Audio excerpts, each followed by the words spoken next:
cordial saludo para cada uno de ustedes, espero se encuentren muy bien. En la mañana de hoy quiero primeramente dar gracias a Dios por este espacio que nos ha permitido de transformación, de conocimiento, de adquisición de nuevos conocimientos, de información. En esta mañana también quiero aprovechar este espacio para felicitar a cada uno de ustedes, los profesionales en seguridad y salud del trabajo. Gracias por su bonita labor, por estar siempre a la vanguardia y el cuidado de la seguridad y de la salud de cada uno de los trabajadores de las diferentes organizaciones. En la mañana de hoy vamos a hablar de factores cognitivos asociados a la accidentalidad laboral. Eh, Aprovecho este espacio también para presentarme. Mi nombre es Giancarlo Mendoza, soy psicólogo egresado de la Corporación Universitaria Minuto de Dios. Soy estudiante de segundo semestre de especialización en ergonomía. Vamos a hablar qué es ergonomía y sus diferentes centros de apoyo como tal, sus diferentes ejes principales. Entonces, ergonomía es una ciencia interdisciplinar que se encarga de la interacción entre el sistema hombre y el sistema máquina y cómo pueden estar inmersos estos factores en contribución al mejoramiento y a la seguridad del trabajador durante el ejercicio de una actividad o una tarea.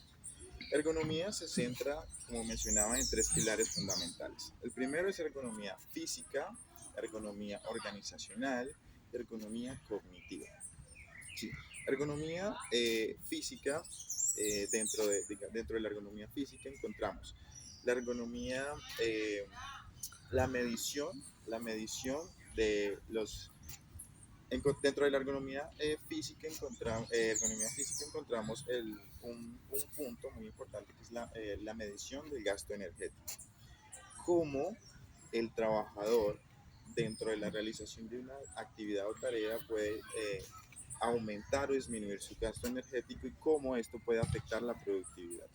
Otro punto muy importante de la ergonomía física es la biomecánica. La biomecánica se encarga de todos estos procesos de articulación y movimiento que puede tener el trabajador a la hora de realizar diferentes actividades y cómo estos segmentos corporales se ven involucrados, por ejemplo, en actividades de movimientos repetitivos, que estos movimientos me pueden generar y pueden afectar al trabajador en cuanto a alteraciones de trastornos musculoesqueléticos, digamos, a largos periodos de tiempo de realización de la actividad. Otro punto de la ergonomía física es la antropometría. La antropometría se centra en las mediciones corporales, tanto del espacio físico como de los segmentos corporales y de las herramientas que los trabajadores pueden llegar a realizar. Se centra también en los percentiles 5 y percentil 90, en cómo digamos, estas medidas antropométricas pueden llegar a afectar de una u otra forma. Voy a hacer un pequeño ejemplo. Si el trabajador tiene unas medidas antropométricas que aplican para un percentil 90 y el trabajador que va a ocupar el cargo es de un percentil 5, digamos, no está acorde a sus medidas antropométricas digamos, para el puesto que está. Entonces, ¿esto qué me va a generar el trabajador? Digamos, una inconformidad a la hora de realizar sus tareas. Otros puntos muy importantes de la ergonomía física son las mediciones ambientales. Las mediciones ambientales se centran en lo que es luxometría, sonometría, temperaturas y vibraciones. La luxometría se encarga de la medición como tal de espacios físicos, que se encuentran como los luminarias y cómo esta cantidad de lúminos pueden afectar o no el rendimiento y la productividad de la empresa. Entonces, digamos, se cerca de mirar la cantidad de lúminos presentes, la ausencia o la disminución de estos. En cuanto a las sonometrías en casa, digamos que muchas de las empresas tienen un diferente campo de acción, un diferente foco digamos, de productividad, y unas de ellas involucran máquinas y estas máquinas producen, digamos, cierto tipo de sonidos que pueden ser perjudiciales digamos, pueden afectar como tal la parte auditiva de los trabajadores. Entonces, digamos que también se hace un proceso de adaptabilidad y evaluación en cuanto a los decibeles que pueden estar eh, pues presentes en el momento de la realización de las diferentes tareas. En temperaturas, digamos, también se siente en medición de temperaturas, digamos que el ambiente sea el ambiente adecuado para la realización del trabajo. Y en cuanto a vibraciones, también se hace en ese proceso de evaluación, digamos, cuando hay trabajos en obras donde las maquinarias como tal permiten que el trabajador como tal esté expuesto, pues a ese tipo de situaciones. Otro segmento como tal de la ergonomía es la ergonomía organizacional. La ergonomía organizacional se centra, como su nombre lo indica, en esos procesos organizacionales.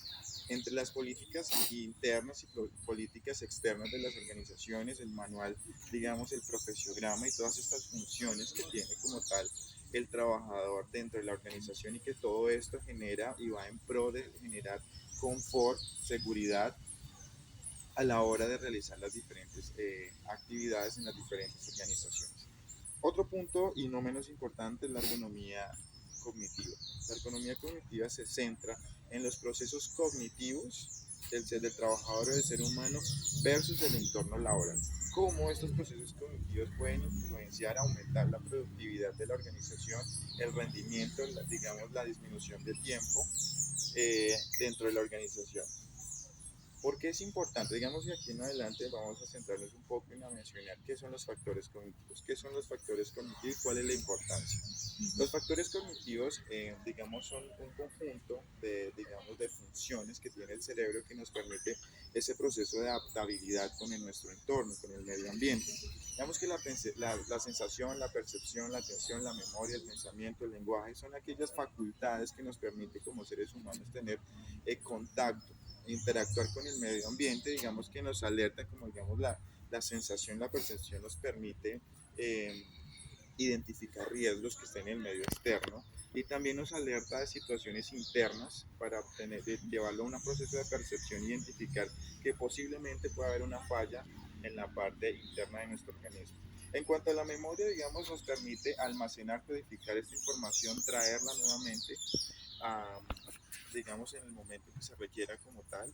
El lenguaje nos permite como tal comunicarnos de una forma asertiva, de transmitir cierta cantidad de información a las demás personas. La atención nos permite, digamos, concentrarnos en la realización efectiva de una tarea. Pues digamos que estos factores cognitivos, como los estamos mencionando, son importantes a la hora de realizar las distintas actividades en el campo laboral. Eh,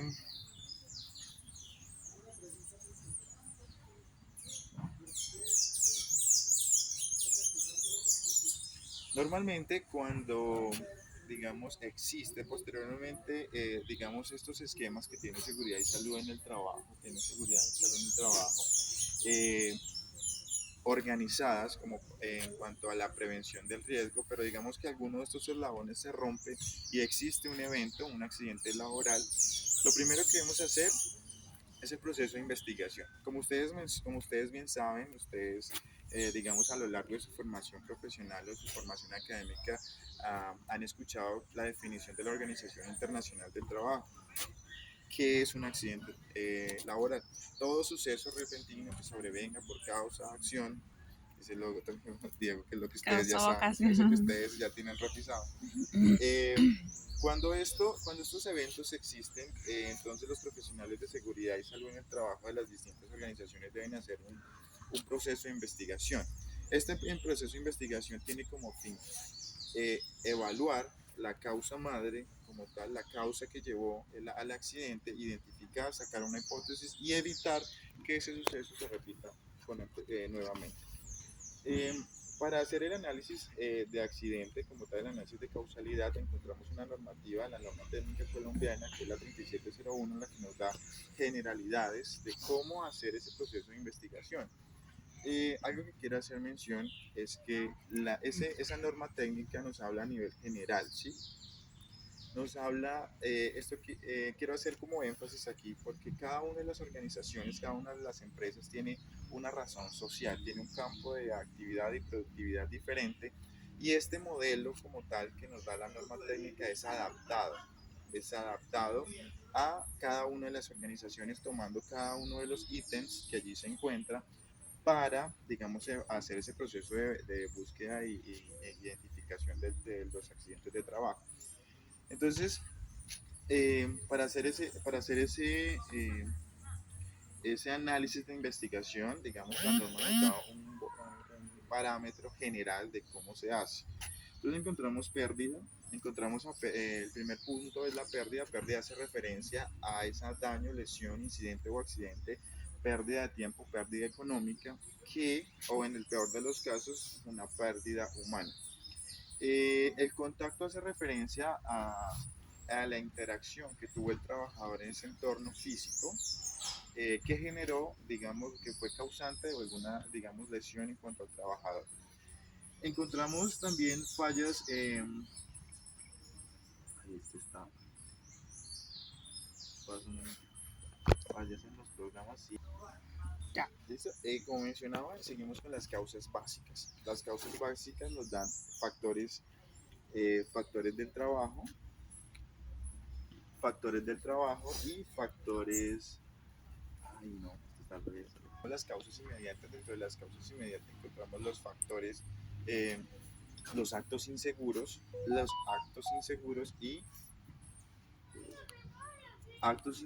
las condiciones inseguras. Los actos inseguros son todas aquellas acciones que el trabajador puede llegar a hacer de forma insegura y que repercuten en la salud como tal. Las condiciones inseguras son todos esos componentes como tal del espacio físico que pueden repercutir de una u otra forma a la integridad del trabajador.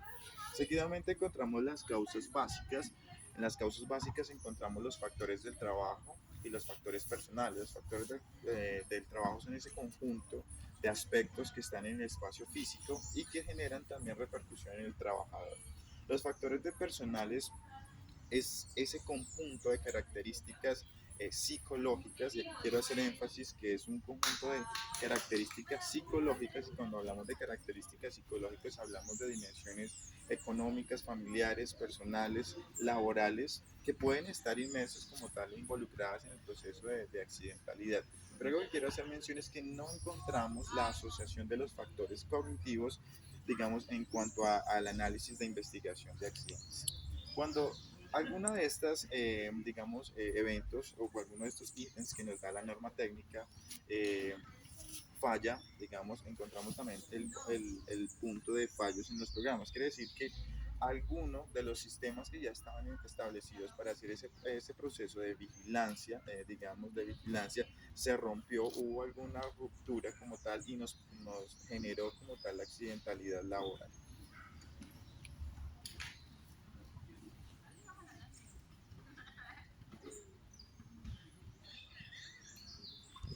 Como mencionaba anteriormente, estamos haciendo un proceso de investigación con mi compañera Diana sobre eh, la articulación de los factores cognitivos en cuanto a la accidentalidad laboral. Hemos tomado como tal, digamos, una muestra como tal de accidentes ya ejecutados, y este nos permite poderle hacer un análisis como tal a cada uno de estos casos. Entonces voy a tomarme el atrevimiento de leer textualmente el caso. Lo leo, yo no voy a leer eso. Entonces, posteriormente se realizó un análisis cognitivo involucrando, como mencionaba anteriormente, la NTC nos da un bosquejo, digamos, de factores como tal que fueron los posibles causantes del accidente, y nos da un código como tal por cada uno, digamos, del factor que haya sido, digamos, partícipe del evento como tal. Entonces aquí vamos a hacer, hicimos una asociación de esos códigos que nos da la normatividad y cómo cada uno de esos códigos lo podemos asociar a un factor cognitivo.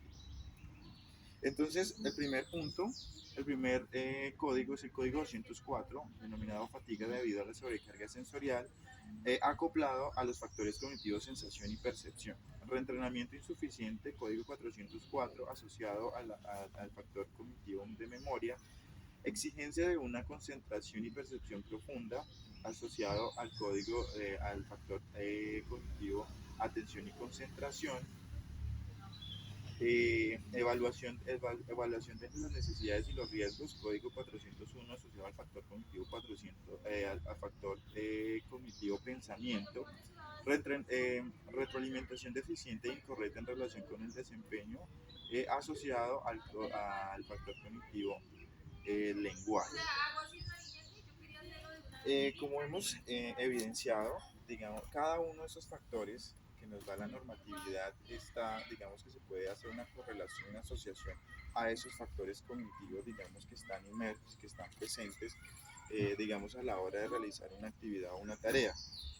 A manera de conclusión, podemos decir que es importante hacer esa vinculación como tal de esos factores cognitivos, ya que son los que cada uno de los trabajadores, digamos, le permite hacer un correcto funcionamiento de la actividad laboral con a la que éste se dedique. Normalmente, cuando hacemos ese análisis de investigación nos centramos en los objetos tangibles, los objetos del espacio físico, descuidando los factores cognitivos. Entonces digamos que es importante primeramente conocer, saber de que estos procesos cognitivos están involucrados y que un correcto vigilancia e integración de estos factores cognitivos nos permite, digamos, aumentar la productividad, aumentar, digamos, la demanda de tiempo y, digamos, en el mejor de los casos, evitar, digamos, accidentes por fallas humanas.